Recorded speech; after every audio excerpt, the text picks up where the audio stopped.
Buenos días, hoy te voy a mostrar cómo restablecer ajustes de aplicaciones en Meizu Blue 21.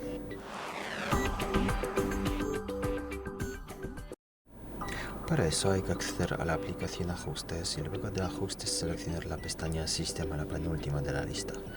Luego aquí pasamos a opciones de restablecimiento, la última opción de la lista, y luego aquí pasamos a restablecer ajustes de aplicaciones, la tercera opción de aquí.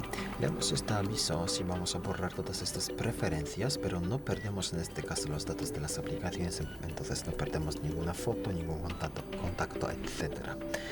Luego simplemente confirmamos el restablecer y ya está. Las preferencias de aplicaciones ya se han restablecido. Muchas gracias por ver el vídeo, dejar comentario abajo, suscribirte al canal.